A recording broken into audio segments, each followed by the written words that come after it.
जिस व्यक्ति की बीमारी खत्म ही नहीं हो रही, डॉक्टर को दिखाओ कि डॉक्टर शिव का एक रूप होता है। उसको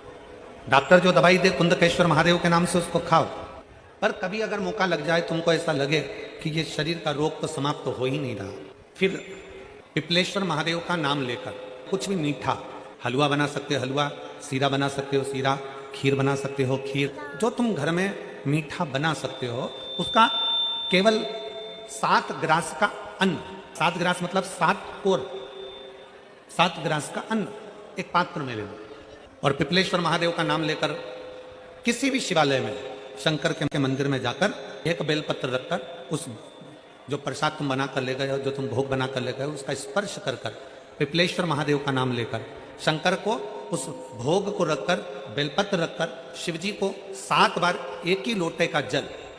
केवल एक लोटे का जल 7 बार उत्तर की ओर मुख कर कर दक्षिण में खड़े होकर शंकर के शिवालय पर 7 बार एक ही लोटे का जल 7 बार थोड़ा थोड़ा कर कर उस शिव जी के ऊपर चढ़ा दीजिए। बाद में जो प्रसाद पर आपने बेलपत्र रखी है, उसी बेलपत्री को उठाकर शंकर के शिवलिंग पर चढ़ा दीजिए। बाबा को प्रणाम करिए, बाबा मेरे शरीर का रोग समाप्त नहीं हो रहा, गोलियां खा रही हूँ, दवाई खा रही हूँ, कुंदकेश्वर महादेव का नाम लेकर दवाइयां ले रही हूँ, पर कभी घुटना, कभी कमर, कभी आंख, कभी थायराइड, कभी कुछ, कभी बीपी, कभी शुगर, कुछ ना कुछ चल ही रहा है। बाबा अब आपको संभालना। किसी भी दिन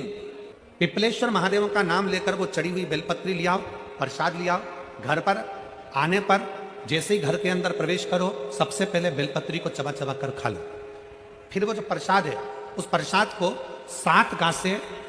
थोड़ी थोड़ी देर में 7 बार में उसको खा लेना।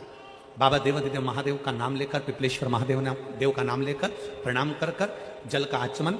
हाथ की हथेली में जल लेकर 7 बार आचमन कर लीजिए और शिव का, पिपलेश्वर महादेव का नाम ले लीजिए। धीरे धीरे